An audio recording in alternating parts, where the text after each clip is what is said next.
All our stories are created for entertainment purposes only. I'm a 35-year-old guy, and my wife is 34. We first met back in college, and it was love at first sight.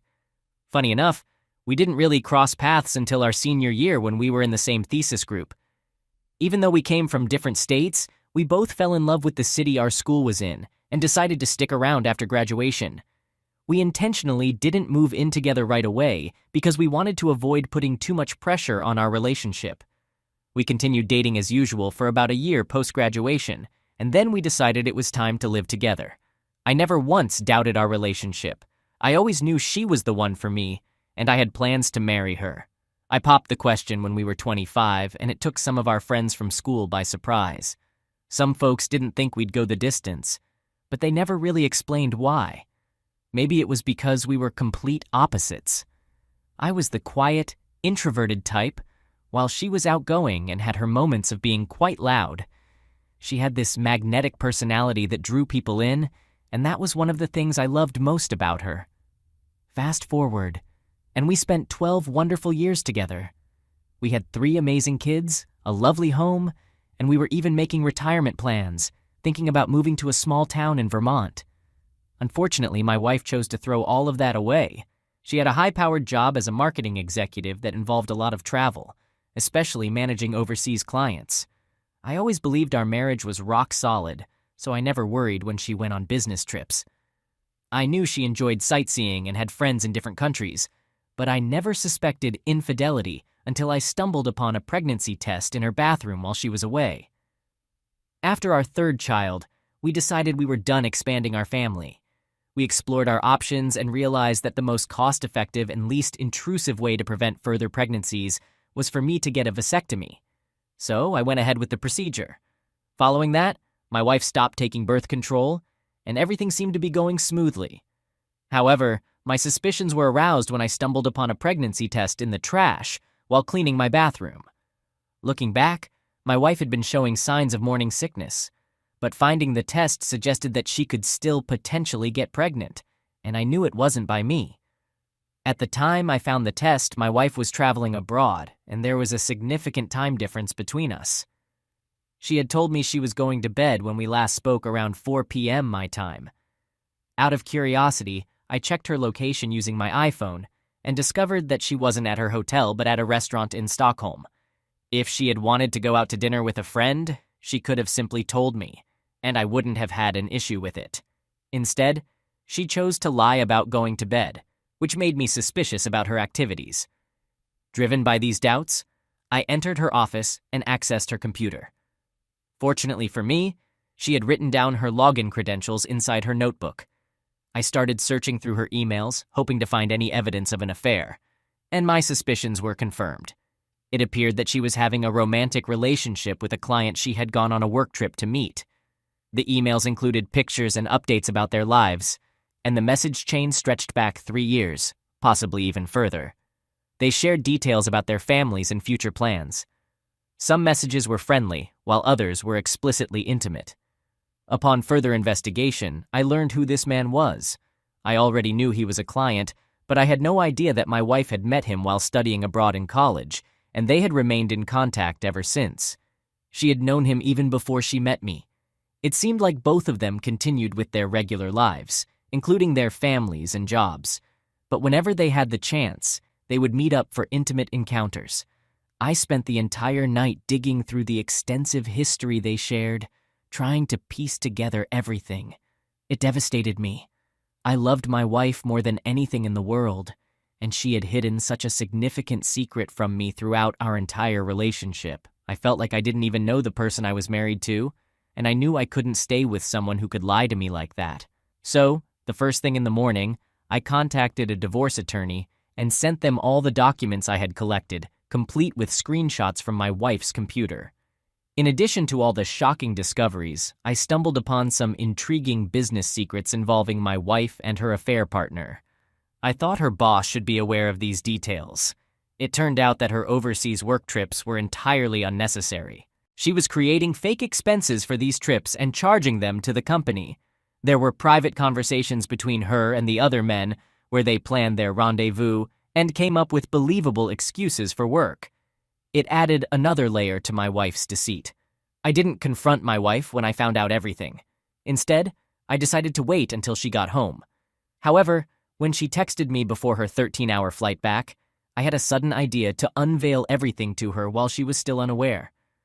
I reached out to her boss and shared all the evidence with him. He was shocked by the information and mentioned that he would speak to others to gather more details. Meanwhile, I packed a few bags for myself and the kids and went to stay at my mother's house. We didn't want to be around when my wife returned home. Later that day, I put my kids to bed and eagerly awaited my wife's phone calls as she realized the gravity of the situation. Around 1 o'clock in the morning, I received numerous text messages and calls from her, urging me that we needed to talk. She inquired about our whereabouts with the kids, and I simply responded that I was filing for divorce, and the kids were safe with me and their grandmother. She eventually came over to the house, demanding to see the kids while they were asleep, causing quite a scene. I showed her the kids to assure her they were okay, and then I insisted that she leave. I suggested that she consult a divorce attorney and be prepared for whatever her boss had in store for her.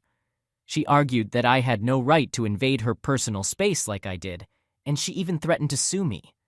I wasn't sure how strong her case would be, but I decided to discuss it with my divorce attorney just in case. Interestingly, a similar situation seemed to have occurred with her affair partner overseas. I reported the misuse of company time and funds to his employer, although I didn't know them personally. I started following his wife on social media to see if there were any updates. Eventually, she did leave him. I went through with my divorce, and my wife put up a fierce fight in court. However, there weren't any grounds for her to sue me in any way. In addition to our divorce, her former employer filed an embezzlement case against her for misusing company funds. It seems she'll be facing a hefty fine, but jail time is unlikely. Strangely, the embezzlement case worked in my favor during the custody hearing. Now, I'm happily living my life without her. It was painful at first, and it took a lot of adjustment, but I eventually realized she wasn't the person I thought she was. The woman I married would never have treated me the way she did. I'm grateful that I discovered her true nature and left her when I had the chance. Story 2. My wife and I were married for 8 years and we shared 2 children together. I loved her deeply and would have done anything to keep our family together, but she ended up destroying it all. We initially connected through a dating app and quickly began dating after matching. Our connection was instant, and it felt like we were meant to be together. Things became more serious when she became pregnant with our first child. I believe the news about the pregnancy sped up our relationship, but neither of us minded. We were thrilled and deeply in love. My wife gave birth to our lovely daughter, and our happiness knew no bounds. We tied the knot after our daughter was born and soon settled into a nice house. The order of things might have seemed a bit unconventional, but it all worked out in the end, or so I thought. The initial years of our marriage were a bit turbulent. We hadn't known each other for very long before she became pregnant, and we were already living together at the time. Being in such close proximity highlighted the differences in our personalities. I've always been outgoing and extroverted, eager to seize every opportunity and embrace life. My wife, on the other hand, was more reserved and enjoyed relaxation. Sometimes I felt like my energy level was too high for her. We did have occasional arguments, but we always managed to resolve them amicably and move forward. I thought open communication was one of our strengths. Whenever there was an argument we couldn't resolve immediately, and if either of us was upset, my wife would spend the night at her sister's house. I knew she needed to vent and get things off her chest, and in the morning we would have a calm discussion. However, all these feelings were magnified when our second child was born. Please don't misunderstand me. I adore my son more than anything. But as a newborn, he was quite a handful. He would stay awake crying all night, and it took hours to get him to sleep. During that first month, everyone in the house was sleep-deprived and on edge. I hate to admit it because it might sound like a stereotypical and unhealthy thing to say, but my wife stayed home to take care of the kids, and I worked about 70 hours a week. When our son was crying at night, I often tried to get as much sleep as possible to be fit for work. I guess I expected my wife to handle most of the child-rearing responsibilities. Several months had passed since the issue with our son crying at night, and I hadn't realized it was still bothering my wife so much. It turned out she was holding on to this grudge, something I had no clue about. One night, we got into a petty argument, and she brought it all up, throwing it in my face like I was a neglectful father and a lousy partner because I hadn't taken care of our son during his late-night crying episodes. I tried explaining my perspective, how I had to work and the exhaustion was taking a toll on me. I reminded her of how often I helped with our daughter, so I couldn't understand why she couldn't see where I was coming from. She was really upset, and eventually, she stormed out, leaving me to take care of both kids for the night. I managed that and waited for her to return the next morning so we could talk things out, just like we always did. However, she came back much later than usual, which frustrated me even more because I had to call in sick for work that day. It seemed like she genuinely didn't care about my time or how her actions affected me. We talked about everything around noon when she got home, and she was unusually apologetic. It seemed like she didn't want to discuss things. She just wanted to agree with whatever I had to say and put an end to the argument. After it was over, she went to say hi to the kids, and we didn't bring it up again. Over the next couple of months, she started acting differently. There was a noticeable spring in her step, and I couldn't figure out what had caused this change. She used to visit her sister once or twice a week, but during that time, she was going almost every other day.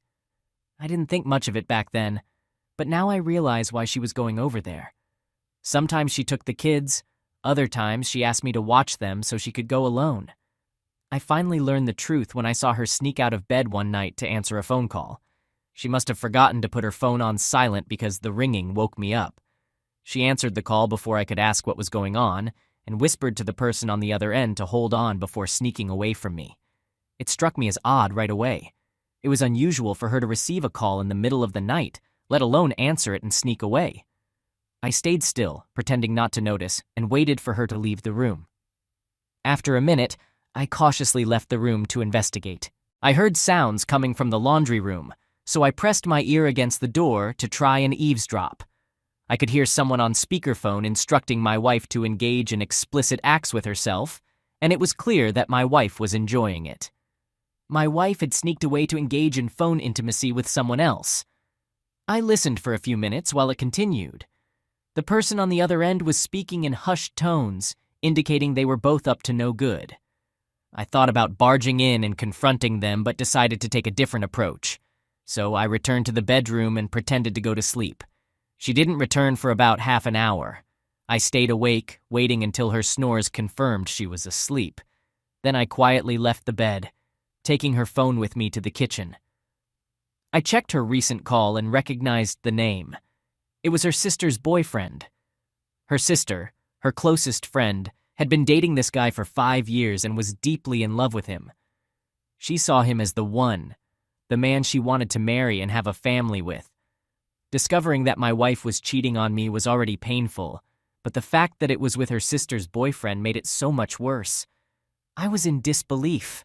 I went through their text messages and saw them planning secret rendezvous when her sister wouldn't be home, exchanging pictures and videos. What enraged me even more was when I found messages of my wife saying she had to bring our kids along with her. I was furious and determined to expose her actions. I took numerous screenshots, saved videos, and sent them to myself. Afterward, I returned her phone to its place and went to sleep in the living room. I couldn't stand to be near her. The next day, I called in sick to work and searched online for a divorce attorney. I found one and arranged a meeting with them as soon as possible to end our marriage. Additionally, I felt compelled to tell her sister everything before my wife had the chance to twist the story. I drove to the restaurant where her sister worked and waited until her shift ended. When I saw her in the parking lot, I asked if we could talk. She appeared confused and a bit nervous, but agreed to join me in my car. That's when I disclosed everything I knew. I showed her the extent of what I had in the videos and screenshots, and it shattered her heart. Her sister, the one person she believed she could trust completely, had betrayed her trust. It left her utterly devastated, and she was in hysterics. Once she calmed down, I asked her what she wanted to do, and she immediately decided to kick her boyfriend out of her house. She got really angry as she talked about it, and I soon realized that he didn't even have a job or contribute to rent. He was basically a broke SoundCloud rapper with no talent. I ended up driving her to her place and stayed with her while she broke up with her boyfriend, evicting him from her house and tossing his belongings out the window. Her boyfriend seemed like he wanted to confront me physically, but he didn't make a move. If he had, I would have probably sent him to the hospital. After all that was settled, she and I returned to my house and confronted my wife. My wife tried to defend herself, claiming that the videos were fake and that I was trying to ruin her. I didn't understand why I would want to do that. Her arguments didn't hold water, and I informed her that she needed to leave the house because I was going through with the divorce. She started crying, begging for forgiveness, and saying she had nowhere else to go. She told her sister that it all just happened one day when she was upset with me. She tried to shift the blame to her boyfriend, claiming he took advantage of her vulnerability and tried to seduce her. He might have been sleazy, but that didn't excuse her actions. If he made an advance, she could have rejected him and then told me and her sister about it. Instead, she slept with him and continued the affair for several months. Now, I've divorced my wife, and I have full custody of the kids. The pivotal factor in the custody decision was her involving the kids in her affair. The judge didn't take kindly to that. Her sister has completely cut ties with her. They don't talk to each other anymore, and according to her sister, many of their family members have also stopped communicating with my wife. However, I still maintain regular contact with her sister because she's my children's aunt. She genuinely cares for them, and I didn't want to deprive my kids of that connection. In the end, I'm grateful I discovered my wife's true nature. Reflecting on our relationship, it's clear that we weren't meant to stay together, and now we're both moving on from it. I do wish the ending could have been different, but I believe everything unfolds for a reason, even if the journey here was bumpier than I'd hoped. Story 3. I've been in a 4-year relationship, and it's had its fair share of ups and downs. We've had some major fights, and it feels like we've never really resolved our problems. Instead, we tend to sweep our issues under the rug. We did one session of couples counseling, and that's when I realized I've lost trust in her. About a year ago, she lied during a business trip, and I suspect she might have cheated. She ended up getting really drunk, crashed at her friend's hotel room, and stayed there from 5 a.m. to 11 a.m. after a wild party at a congress in Miami. I found out by snooping through her phone, which was a terrible move that I deeply regret. I decided to give her the benefit of the doubt, forgave her, and tried to move forward. For a whole year, I've been working on rebuilding my trust and handling my emotions within the relationship. Now, she's talking about another business trip, but it seems like she doesn't care about my feelings regarding the situation. I've asked for some words of reassurance, but she can't guarantee that she won't get drunk during the Congress. She says I'm being controlling, but I've come to realize through therapy that these are my boundaries, and not an attempt to control her. During couples counseling, we both agreed that whatever happened in that hotel room was considered cheating. It was inappropriate. She comprehends my standpoint logically but struggles to empathize with my emotions. She insists that she did nothing wrong with the guy and just wanted to catch an Uber after sobering up a bit. 6 hours to sober up? During my individual therapy, I've learned that she might be gaslighting me and manipulating my decisions through my feelings. For the past few months, she's been emotionally and physically distant, and even before our fight, things weren't great. Fortunately, I have a support system in my loving family during the holiday season. She's currently on a trip and will be back tomorrow evening. I'm torn between insisting on more couples counseling and trying to work things out or ending the relationship. I'm deeply attached to her emotionally, and the thought of breaking up is daunting, especially considering my struggles with rejection and breakups. What should I do? Edit. Okay, I've taken the plunge and we're separated now. I'm in the process of finding a new place to live. Send me some positive vibes and hopes for a brighter future. We all need someone to lean on from time to time, and now is that time. Update. I've just separated from my cheating wife and she's finally moved out. Hey everyone, things got a bit strange on my end. Check this out or you won't understand what's going on. Last week my partner and I mutually agreed to break up and end our relationship. I took the initiative and talked to her about it. Since then, we've been living together in a civil manner while being separated. However, out of the blue, she suggests that we should have a farewell over some wine and party one last time. My initial reaction was, hell no. But I'm only human, so after a few discussions, I reluctantly agreed. We ended up partying all night, expressing our eternal love for each other, and making promises to work on our marriage. I know, I messed up big time. The next day, I was completely confused and hungover at work, wondering what to do next. When I returned home, I was hoping for some clarity on our situation and wanted to discuss the events of the previous night. However, she was distant, avoided any conversation, and even took a nap to avoid contact. When she woke up, I had to ask, "So, what are we now?" Her cold-blooded response was, "What we talked about before. Come on, last night we were intoxicated. Those were just words. Dude, you should have known better." Reality check, right? Then, today, I spent a lot of time reflecting on everything that has happened in the past few days. After talking to some other people, I realized that I was manipulated through my emotions once again. I gave in to her and compromised my feelings and vows of love for someone who constantly seeks validation and admiration from others, showing narcissistic behavior. She sensed that I was pulling away, and she regained control using closeness and manipulation.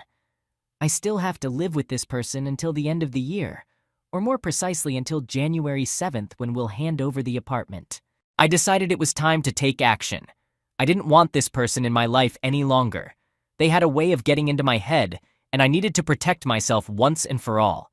So as soon as she got home from work, I sat her down and laid out the reasons why we should minimize our interaction from now on. I told her how I felt used, abandoned, and lied to again.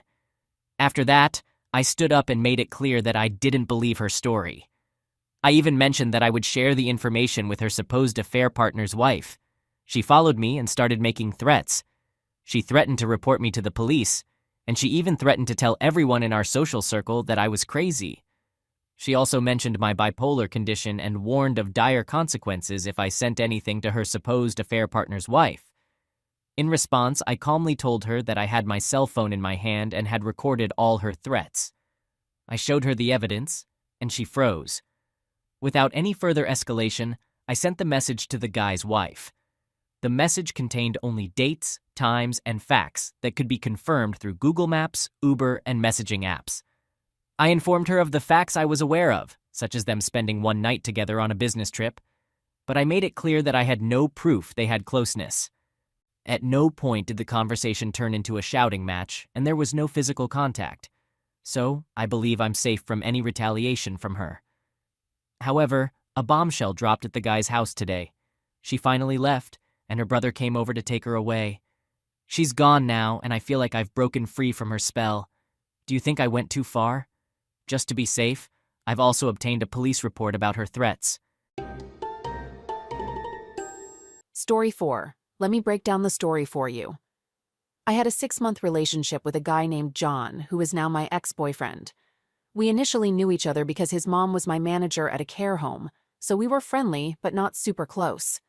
At one point, his mom even tried to set us up, but he was in a relationship with someone else for about 2 years, so we didn't talk much during that time. Earlier this year, John broke up with his then-girlfriend, and I was working as a dog walker, and he had a dog. Out of the blue, he messaged me, asking for recommendations on places to walk his dog in our town. I replied and ended up going on a dog walk with him. 2 weeks later, he shared the whole story about his toxic ex, how she cheated on him, offended him, and did crazy things like locking him out of the house or making him sleep in the spare bedroom because he snored. Hearing about all this, I offered my support and apologized for not being there for him during his previous relationship. We started talking, then dating, and eventually became a couple. Everything seemed wonderful for a few months. He met my family, but I hadn't met his, which should have raised a red flag, but I guess I missed it. He had work parties, sort of field gatherings with lots of drinking and festivities, and I attended one of them. He always emphasized that we shouldn't post anything about our relationship on social media because his psycho ex would see it and cause trouble for both of us. I believed him because he seemed kind and loving, and I never had a reason to doubt him. However, I slipped up and posted a blurry picture from one of the field parties, not realizing the consequences at the time. All this backstory will make sense soon. Let's go over what happened next. We decided to plan a trip to Wales together. He mentioned having a discount for a specific website, and we discussed all the details, like where we'd stay. He went ahead and made the booking, sharing the location, time, and date with me when I wasn't around. We were both looking forward to it. But the day before we were set to leave, he dropped a bombshell claiming that the house had double booked and our trip was canceled. I asked to see the email confirmation, but he couldn't find it, which raised my suspicions. So we changed our plans and decided to go to Cornwall instead and stay in his family's caravan. It wasn't as nice as the place we originally booked, but we made the best of it. During our trip, he took several calls outside the caravan, often saying they were from work or a work friend. He was a manager, so I didn't think too much of it, assuming it was business-related. Sometimes he'd go to a spare room to watch movies on his phone instead of spending time with me. It felt strange, but I didn't want to ruin the trip by bringing it up. On our last day, we went out for a drink. He was on his phone a lot, and I was occupied with a dog and my drinks. Just as he was about to turn off his phone, I noticed his ex's name at the top of his messaging list, with a recently sent message, complete with hearts next to her name. It seemed childish, but I kept quiet at the time because I didn't want to risk getting stranded in Cornwall if things escalated. Instead, I texted my friends about what I'd seen and asked for advice. Most of them suggested confronting him, but I didn't feel comfortable doing it while I was so far from home. The next day, we returned home, said our goodbyes, and he went back to his house. Now, things are getting pretty confusing, and I can't help but wonder what the heck just happened during our getaway, especially considering all the negative things he said about his ex. He made it sound like he'd blocked her and had no intention of ever talking to her again. So I decided to reach out to one of his exes, who I used to be friends with back in secondary school, and asked her about their relationship. I had this gut feeling that he was being dishonest and possibly cheating with his most recent ex. Turns out she confirmed my suspicions and told me that he had cheated on her too. Now, I'm kicking myself for not figuring this out sooner or even reaching out to her as a little reality check. But here's the twist. My high school friend knows his recent ex. Let's call her Molly. Molly ended up messaging me because my high school friend had told her about me and John. She wanted to know all the juicy details, like how long we'd been together and how intimate we'd been. I was feeling anxious, considering everything I'd heard about her, but I started typing out a response. Before I could hit send, though, Molly sent me a picture of 2 positive pregnancy tests. That caught me off guard, and I immediately messaged John instead. I asked him if he'd been in contact with Molly recently. He insisted he hadn't, but then I pointed out that I'd seen her name on his phone. He came up with an excuse saying it was because he wanted to see the dogs they used to share, and she'd only recently allowed him to visit them again. I pressed further, asking why he'd lied in the first place and why he only admitted it after getting caught. He didn't bother replying. So I resumed my conversation with Molly. It turns out they'd been broken up, but they never really stopped seeing each other. Throughout our 6-month relationship, there wasn't a single week when he hadn't visited her place at least 3 times. 3 times a week. All while he was in a relationship with me. I was beyond angry, especially after finding out she was pregnant, and he'd known about it all along. I couldn't resist the urge to send him a message like, "Oh, I'm sure you'll be a great father." Finally, he responded to my bait, asking how I knew. He wanted to know if I'd been talking to Molly, telling me not to believe anything she said and insisting that I should trust him over her. Meanwhile, Molly had called me and was sharing that she was 6 weeks along.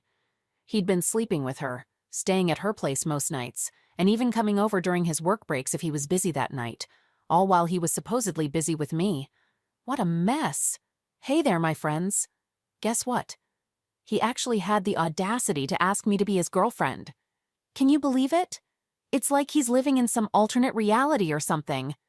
But here's the kicker. While he's sweet-talking me, he drops a bombshell. Apparently, his ex saw some messages on his phone from me a while back, you know, those innocent dog-walking route messages. That led to a huge argument between them. And ever since then, she's had her suspicions about me. Can't really blame her for that, can we? I mean, if we were just friends, why would she be so concerned?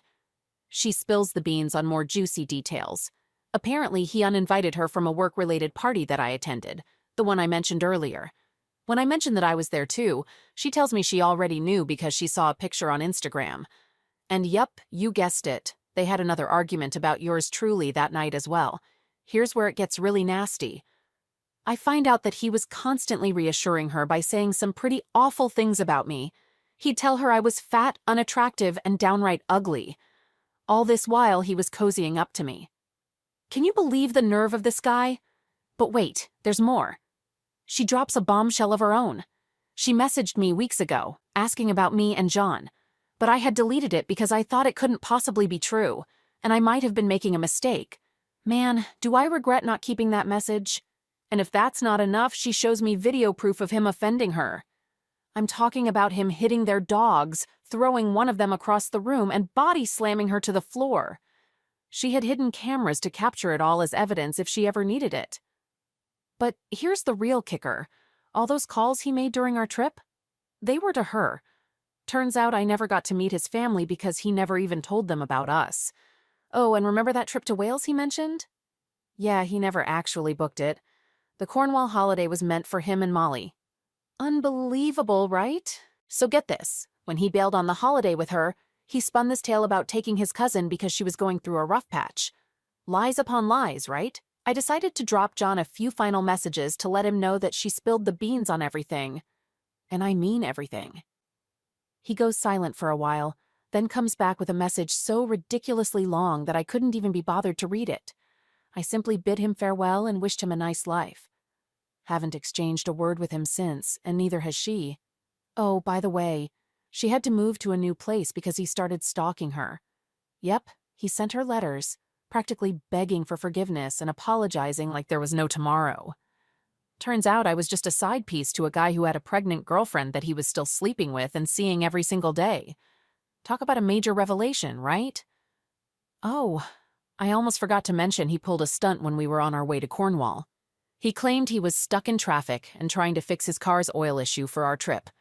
Turns out he was actually in bed with Molly, pouring his heart out about how much he loved her, the baby, and their future together. Can you believe the audacity? And to top it off, she had a termination shortly after all of this went down, as it was the best decision for her mental health after everything he had put her through. So please, let's not pass any judgment on Molly because she did what was right for her.